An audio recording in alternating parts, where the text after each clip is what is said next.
Good morning, class 10.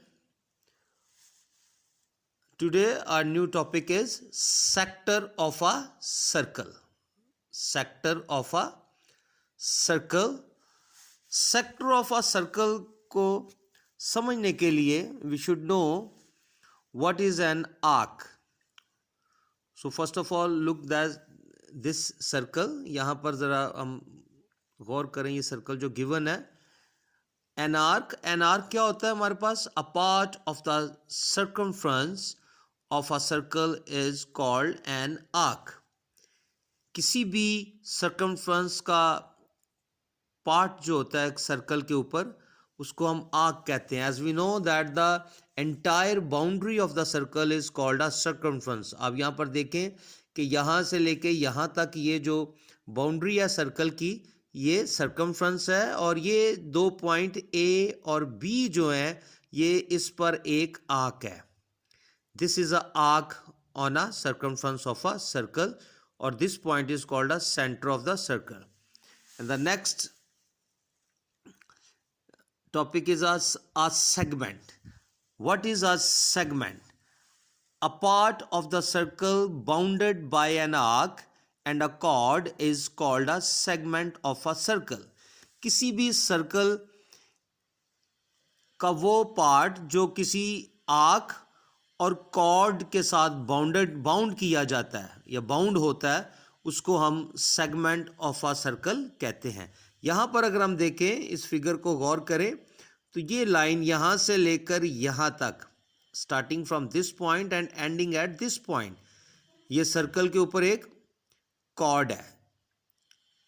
और ये जो लाइन है यहाँ से लेकर यहाँ तक, ये जो कर्व हो रही है यहाँ पर, ये एक आर्क है. और इस कॉर्ड और आर्क के दरमियान वाला जो हिस्सा है, ये जो थोड़ा सा शेडेड लाइनिंग वाला हिस्सा है, this is called a segment. इसी तरह अ part of the circle bounded by two radii and an arc is called a sector of the circle. इस फिगर को देखें, सर्कल का वो हिस्सा जो दो रेडियस के दरमियान बाउंड किया जाता है, बाउंड होता है, उसको हम सेक्टर ऑफ अ सर्कल कहते हैं. देखिए, ओ से लेके दिस पॉइंट तक एक सर्कल है, और यहाँ ओ से लेके यहाँ तक भी, सॉरी, ओ से यहाँ तक जो लाइन है ये एक रेडियस है, और ओ से यहाँ इस साइड पे भी देखें तो ये भी एक रेडियस है. तो दोनों रेडियस के जो दरमियान वाला हिस्सा है, ये आर्क जो है, यहाँ से starting from this point ending at this point, arc जो है यहाँ से इस एरिया को बाउंड करती है. और ये बाउंडेड एरिया जो है दो रेडियस के दरमियान with an arc is called a sector. इसको हम सेक्टर कहते हैं. Now let's establish the rule. हमें एक रूल जो है वो एस्टेब्लिश करना है, इस फार्मूले को प्रूव करना है कि L is equal to R into theta. तो R is the radius of the circle and L is the circular length of an arc. और एंगल, ये थीटा जो साइन है, ये सेंट्रल एंगल इन रेडियन लिया जाता है. तो अगर हम ये जो गिवन एक फिगर है हमारे पास, इसको देखें, तो ये हमारे पास एक रेडियस है, ये O से A और O से B, ये एक रेडियस है.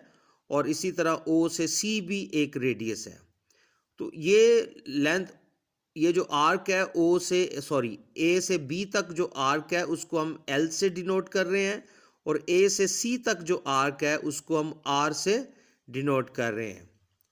तो let an arc A B denoted by L and subtend an angle.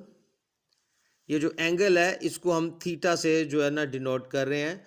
और यहाँ पर अगर हम देखते हैं कि ये जो रेडियस है ओ ए और ये ओ बी, यहाँ पर थीटा रेडियन बनाता है, और यहाँ पे ये जो रेडियस है ओ सी और ओ ए जो है ये 1 रेड बनाते हैं. हमें पता है कि जब किसी आर्क और रेडियस की लेंथ इक्वल होती है तो वो रेडियन होता है. और इसी तरह यहाँ पर जो एंगल थीटा रेडियन बन रहा है, यहाँ पर अगर हम देखते हैं तो ये जो ज्योमेट्रिकल रूल के मुताबिक हमारा जो central angle of the arc of a circle जो होता है वो हमेशा प्रोपोर्शनल होता है the length of the arcs के। यहाँ पर जो एंगल रेडियन बनता है वो हमेशा लेंथ ऑफ द आर्क जो है उसके प्रोपोर्शनल होता है। इसका मतलब है कि जब हम ये रेडियस बढ़ाते हैं तो लेंथ बढ़ जाती है। If we increase this radius तो लेंथ विल ऑल्सो इंक्रीज, और अगर हम इस रेडियस को कम कर देते हैं या एंगल को कम कर देते हैं तो लेंथ जो है वो भी कम हो जाती है। यानी कि एंगल के बढ़ने से जो लेंथ है आर्क की ज़्यादा हो जाती है और एंगल के कम होने से जो आर्क की लेंथ है वो कम हो जाती है। सो क्लास, चूंकि हमें पता है कि ये जो हमारे पास measure of the central angle जो सर्कल का है ये प्रोपोर्शनल होता है measure of the length of the arcs, तो इस तरह हमारे पास ये एंगल बनते हैं from the given figure. Measurement angle O A B, अगर हम यहाँ पर देखें तो measurement angle O A B जो है वो हमारे पास रेशो में आती है मेजरमेंट एंगल ओ ए सी। यहाँ पर फिगर में देखें कि मेजरमेंट एंगल ओ ए सी, ये हम लेंगे कि measurement angle O A B ratio measurement angle O A C. तो इस तरह हम इसको रेशो में लिख लेंगे या फ्रैक्शनल फॉर्म में हम इसको लिखेंगे।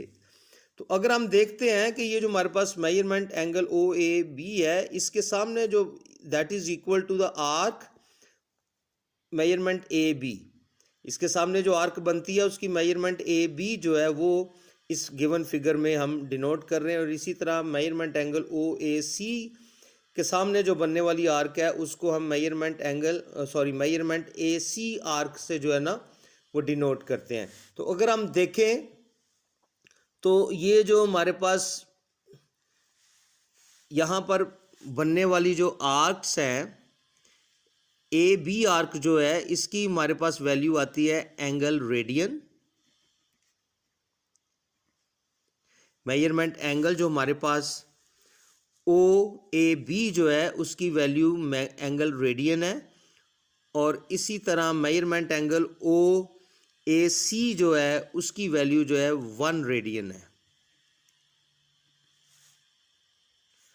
तो एंगल रेडियन जो है दैट इज इक्वल टू उसके सामने जो आर्क बन रही है मेजरमेंट आर्क ए बी जो है उसको हम एल से डिनोट कर रहे हैं, और इसी तरह मेजरमेंट आर्क ए सी को हम आर से डिनोट कर रहे हैं। और देखते हैं यहाँ पर ये रेडियन इस रेडियन से कैंसिल हो जाता है तो हमारे पास theta is equal to L over R आ जाता है। तो यहाँ पर हम अगर आर को दूसरी साइड पे शिफ्ट करते हैं तो we get theta into R is equal to L, और L is equal to R into theta. यहाँ पर हम देख सकते हैं कि हमने L is equal to R into theta जो है उसको प्रूव कर लिया है। नो क्लास, एक्सरसाइज 7.2 हम स्टार्ट कर रहे हैं। तो उसका क्वेश्चन फर्स्ट है find angle theta, find angle theta या थीटा रेडियन। तो इसका हमारे पास फर्स्ट पार्ट है गिवन है L is equal to 2 centimetre and R is equal to 3.5 centimetre.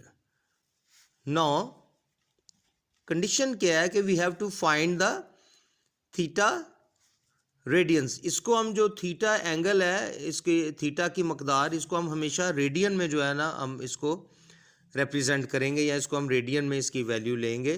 तो as L is equal to 2 centimetre, R is equal to 3.5 centimetre and angle theta जो है ये हमने फाइंड करना है। तो as we know that our basic formula is L is equal to R into theta. तो यहाँ पर हमने थीटा की वैल्यू लेनी है तो थीटा इधर आ जाएगा, एल इधर है और आर दूसरी साइड पे जाके डिवाइड हो जाएगा। So theta is equal to L की वैल्यू 2 ओवर 3.5। तो जब हम 2 को डिवाइड करेंगे 3.5 से तो वी गेट 0.57 रेडियन। तो ये हमारे पार्ट 1 की वैल्यू है 0.57 रेडियंस। सिमिलरली अगर हम देखते हैं तो सेकंड पार्ट हमें दिया हुआ है, इसी क्वेश्चन का सेकंड पार्ट है, and that is L is equal to 4.5 metre and R is equal to 2.5 metre. So class again L is equal to 4.5 metre and R is equal to 2.5 metre, और इसी तरह हमने theta की value find करनी है। As we know that our basic formula is L is equal to R into theta, and theta इधर आ जाएगा, L R इधर है तो R दूसरी साइड पर जाके डिवाइड हो जाएगा। So by putting the values, L is equal to 4.5 and R is equal to 2.5. So dividing 4.5 by 2, 4.5 को 2.5 पे डिवाइड करेंगे तो we get 1.8 radians. Now class, question number 2, class 10, question number 2, find L when, अब यहाँ पर हमने length find करनी है when theta is equal to 180 degree and R is equal to 4.9 centimetre. तो यहाँ पर हम लेंगे R is equal to 4.9 centimetre और theta is equal to 180 degree. As we know that, शुरू में मैंने बताया कि थीटा जो है इसको हमने रेडियंस में, थीटा रेडियंस में लेना है, तो 180 को जब हमने रेडियन में कन्वर्ट करना है तो इसका भी हमने लास्ट एक्सरसाइज में किया था, हमने इसका बेसिक फार्मूला रेडियन में कन्वर्ट करने के लिए लिया था कि we have to multiply the given degree by pi over 180 radians. तो यहाँ पर अगर हम देखते हैं तो 180 जो है 180 से कैंसिल हो जाएगा, तो हमारे पास थीटा की वैल्यू आ जाएगी पाई रेडियंस। नौ L जो है वो हमने फाइंड करना है और हमारे पास बेसिक फार्मूला है as L is equal to R into theta. So by putting the values R is equal to 4.9 into pi, theta की वैल्यू हमने पाई रेडियंस ली है। तो यहाँ पर हमें ये भी बात ज़हन में रखनी है कि as pi is equal to 3.1416, तो जब हम 4.9 को मल्टीप्लाई करेंगे 3.1416 के साथ तो वी गेट, इसका आंसर क्या आ गया हमारे पास, मल्टीप्लाइंग 4.9 बाय 3.1416, तो आंसर आ जाएगा 15.4। चूँकि हमें यहाँ पर रेडियस की वैल्यू सेंटीमीटर में दी है तो हमारे पास लेंथ की जो वैल्यू है उसका यूनिट भी सेंटीमीटर में ही लेंगे। So this is a answer. No class, please your homework is 7.2 question number 1 and question number 2 part 1 and 2, and from question number 1 part 1 and 2 please complete your homework in your register along with related exams.